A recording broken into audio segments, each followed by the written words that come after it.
So এই পর্যায়ে আপনাদের সবার মাথায় নিশ্চয়ই ঘুরছে যে আপু এখন কি বলবেন। কিছুক্ষণ আগেই আপনাদেরকে বলছিলাম যে আমরা কন্টেন্ট রাইটিং এর ভবিষ্যৎ নিয়ে কথা বলবো। তার মানে আপনি যে কন্টেন্ট রাইটিং শিখলেন, এই কন্টেন্ট রাইটিংটা শিখে আপনি ভবিষ্যতে কি করবেন এটা নিয়ে আমাদেরকে জানতে হবে। তো ভবিষ্যৎ নিয়ে যখন কথা বলছি তখন আমরা কিছু ব্যাপার সম্পর্কে জানি। যখন আপনি কন্টেন্ট রাইটিং শিখে যাবেন তখন আপনি কি করতে পারবেন? আপনি আর্টিকেল এবং ব্লগ লিখে আয় করতে পারবেন, সেটা ফ্রিল্যান্সিং এ হোক বা ফ্রিল্যান্সিং এর বাইরেও হোক। অনেক সময় দেখবেন যে বিভিন্ন ফেসবুক গ্রুপে বিভিন্ন রকমের ব্লগ লেখার জন্য আর্টিকেল রাইটার খোঁজে। সেই সকল ক্ষেত্রেও আপনি কি করতে পারবেন? আর্টিকেল আর ব্লগ লিখতে পারবেন, যতদিন পর্যন্ত না আপনি ফ্রিল্যান্সিং মার্কেট প্লেসে কাজ পাচ্ছেন। এরপরে আমরা সাধারণত ভাবি যে ফ্রিল্যান্সিং এ শুধুমাত্র ব্লগ লিখে মানে আর্টিকেল লিখতে হবে, ব্লগ লিখতে হবে, এগুলাই করতে হবে। এছাড়াও মার্কেট প্লেসে আপনি CV, cover letter, copy writing অর্থাৎ অ্যাডভার্টাইজিং এর জন্য যে ছোট ছোট কপিগুলো থাকে এগুলো লিখেও আপনি কি করতে পারবেন? আর্ন করতে পারবেন। এরপরে আমরা যারা সাধারণত ফ্রিল্যান্সিং সেক্টরে কাজ করি তাদের জন্য আমরা ভাবি যে ফ্রিল্যান্সিং এ হয়তো আমরা আর্টিকেল লিখবো, ব্লগ লিখবো, এটাই লিমিটেড বা এটাই সীমাবদ্ধতা। কিন্তু আসলে অনেক সময় দেখা যায় যে অনেক আর্টিকেল রাইটার নিজে একটা ব্লগ খোলে, সেখানে যত ভিউজ বাড়ে, বেশি মানুষ পড়ে, তারপরে তারা কি করে? গুগল অ্যাডসেন্স অ্যাড করে, তারপরে সেখানে অ্যাডস দেখায়। অ্যাডস দেখানোর ফলে তাদের কি হয়? তাদের রেভিনিউ বাড়ে। তো তারা ফ্রিল্যান্সিং সেক্টরে না এসেও তারা কি করতে পারে? অ্যাডসেন্সের মাধ্যমে আয় করতে পারে। এরপরে যারা আমাজন অ্যাফিলিয়েশনের কাজ করে, অ্যাফিলিয়েট মার্কেটিং এর কাজ করে, আপনি যখন কোনো প্রোডাক্ট বা কোনো কিছু একটা পার্সেন্টেজের মাধ্যমে নিজের ওয়েবসাইট বা অন্য কারো ওয়েবসাইটে ব্লগ লিখে প্রমোট করতে যাবেন, তখন সেটাকে অ্যাফিলিয়েশন বলে। এখন এই অ্যাফিলিয়েশনের ক্ষেত্রে অনেক সময় দেখা যায় যে বৃহত্তর বাংলাদেশের অসংখ্য অসংখ্য মার্কেটার আছে যারা আমাজনে কাজ করে, আমাজন অ্যাফিলিয়েট মার্কেটিং করে। তো তারা কি করে? আমাজনের যে প্রোডাক্টগুলো আছে সেগুলোকে তাদের ওয়েবসাইটে অ্যানলিস্ট করে এবং বিভিন্ন ধরনের আর্টিকেল অ্যান্ড ব্লগ লিখে। এটার মাধ্যমে আপনি কি করতে পারবেন? আয় করতে পারবেন। এরপরে আমরা সাধারণত ভাবি যে ফ্রিল্যান্সিং করার জন্য বা একজন ব্লগ লেখার জন্য বা এইসব মার্কেটিং করার জন্য হয়। কিন্তু আপনি যদি একজন ভালো মার্কেটার হতে চান বা একজন ভালো ডিজিটাল মার্কেটার হতে চান, একজন ভালো সোশ্যাল মিডিয়া মার্কেটার হতে চান, আপনাকে জানতে হবে যে কন্টেন্ট ইজ দ্য কি। সবাই আপনাকে বলবে যে কন্টেন্ট ইজ দ্য কি, কিন্তু আসলে কন্টেন্ট যে কি এটা আপনাকে নিজে নিজে বানাতে হবে। এই কিটা, যেই তালাটা খুলবেন না কেন, এই কি দিয়ে সেই তালাটাকে বা খোলার জন্য এই কিটা আপনাকে নিজেকেই বানাতে হবে। এর জন্য একজন ভালো মার্কেটার খুব ভালো ক্যাপশন লিখতে পারে, খুব ভালো ব্লগ লিখতে পারে, অথবা না লিখলেও ব্লগটা বোঝার জন্য, আন্ডারস্ট্যান্ডিং এর জন্য হলেও আপনাকে কন্টেন্ট সম্পর্কে ধারণা রাখতে হয়।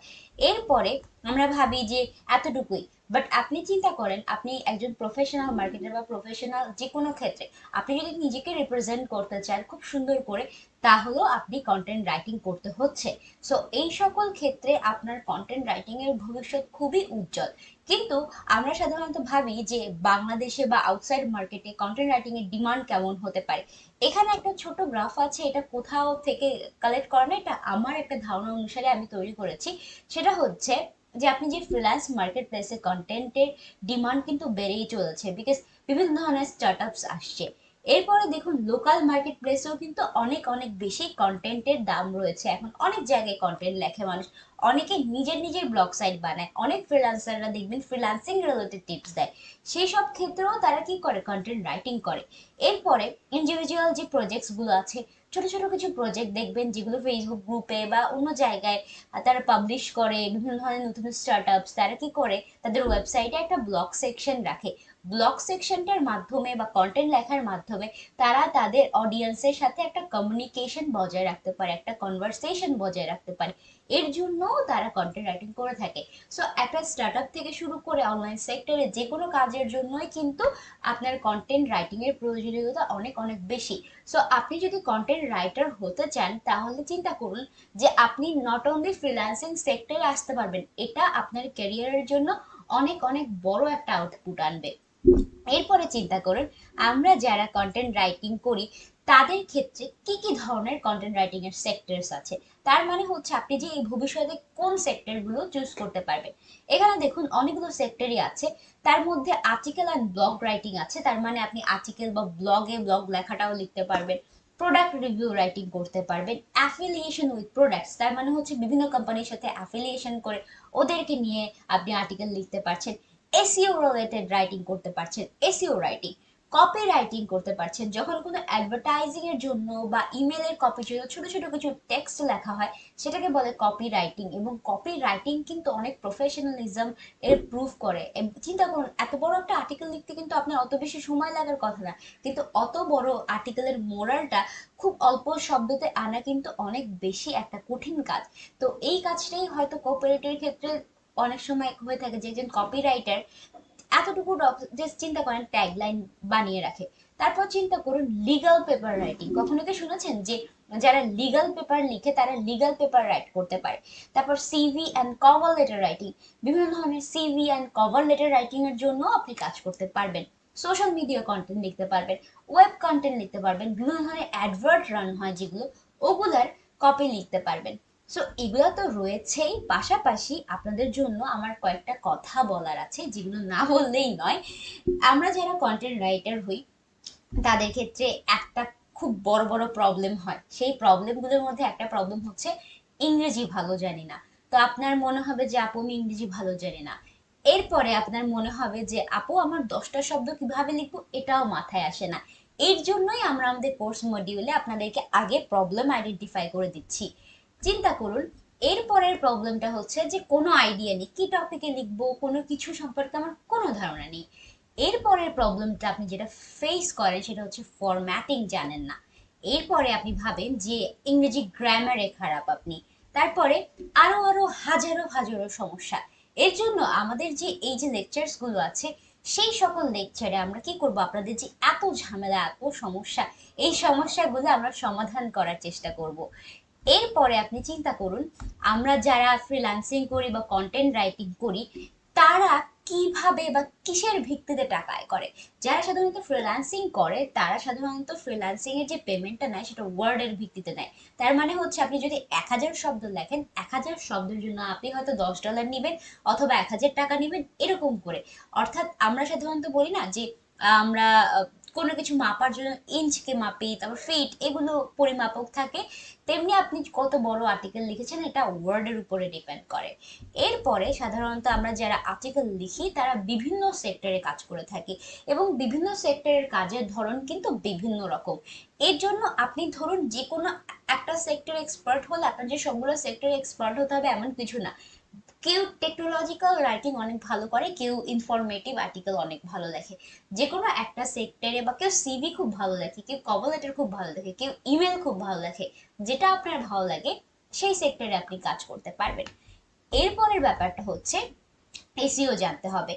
এসইওটা আপনাকে পুরোপুরি জানতে হবে না, যেটা সবার খুব ভুল ধারণা যে হ্যাঁ এসইও আমার ব্যাকলিঙ্ক থেকে শুরু করে অনেক বড় বড় ইনফরমেটিভ কিছু কথা বলে দিবে আপনাকে, এত কিছু আপনাকে জানার দরকার হবে, আস্তে অবভিয়াসলি জানার দরকার হবে। বাট প্রথম পর্যায়ে আপনাকে লিখতে জানতে হবে, পরবর্তীতে একটু একটু করে যত ভালোভাবে আপনি এসইওটা বুঝতে পারবেন, লোকাল এসইও, তাহলে আপনার র্যাঙ্কিং পসিবিলিটি বাড়ে, আর্টিকেলগুলো র্যাঙ্ক করে যাবে, বেশি মানুষের কাছে পৌঁছাবে। এটা আপনার জন্য ভালো হবে নাকি খারাপ হবে? ভালো হবে। তো এর জন্য এসইও একটু জানতে হবে। এরপরে আমরা সাধারণত বলে থাকি প্র্যাকটিস করতে হবে। একটা রাইটারের ক্ষেত্রে যেটা সব সময় হয়, চিন্তা করুন আপনি একজন রাইটার এবং রাইটিং করবেন, তার মানে আপনাকে অনেক অনেক বেশি রাইটিং এর প্র্যাকটিস করতে হবে, না হলে ফ্লোটা আসবে না, অর্থাৎ কমিউনিকেশন ফ্লোটা। এই জন্য আপনাকে অনেক অনেক অনেক প্র্যাকটিস করা লাগবে। এখন আমরা সাধারণত যেটা করি না সেটা হচ্ছে ইংরেজি বই পড়ি না।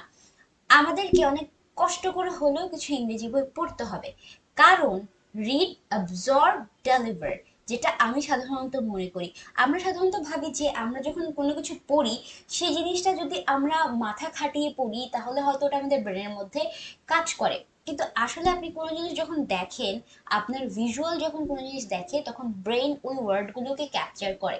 যখন আপনি লিখতে যাবেন দেখবেন যে আপনি যতগুলো বই পড়েছেন বা যত কিছু পড়েছেন তার মধ্যে দুই একটা শব্দ আপনার মনেই থাকবে। যখন আপনি সেন্টেন্স বানাচ্ছেন তখন ওই সেন্টেন্সগুলোর মধ্যে আপনার ওই শব্দগুলো ইউজ করতে ইচ্ছা করবে। সো এইভাবেই আসলে আমরা সাধারণত আর্টিকেল রাইটিং এর কাজ করে থাকি। এখন চিন্তা করুন, আপনারা যারা আর্টিকেল রাইটার হতে চান বা আর্টিকেল রাইটিং এ কাজ করবেন, তারা যখন আর্টিকেল রাইটিং এর ফিউচার সম্পর্কে ভাবছেন তাদেরকে এই সকল কিছু ভাবতে হবে। কারণ আপনাকে ইংরেজিতে কোনো কিছুতে যদি আপনি ল্যাক করে যান, বা ইংরেজিতে ভালো না, এটাতে ভালো না, ওটাতে ভালো না, তাহলে কিন্তু আপনার অনেক কিছু মিস হয়ে যাবে। তো আস্তে আস্তে সবকিছুই হবে, কিন্তু তার আগে আমরা আপনাকে শিখাবো যে কিভাবে আপনি একদম জিরো আইডিয়া থেকে কন্টেন্ট লেখা শুরু করতে পারবেন। কারণ আমরা জানি আমাদের কোর্সটা অসংখ্য মানুষ কিনবে, এবং অসংখ্য মানুষের মধ্যে অসংখ্য মানুষ থাকবে যারা ইংরেজিতে ভালো না, আমার মতো। তাদের জন্যই আমরা আসলে আমাদের কোর্সটা বানিয়েছি, এবং তারা যাতে কন্টেন্ট রাইটিং এ হাতে খড়ি দিতে পারে এর জন্য। সো আমরা পরবর্তী লেকচারে চলে যাচ্ছি। টিল দেন সবাই ভালো থাকুন, সুস্থ থাকুন, আল্লাহ হাফেজ।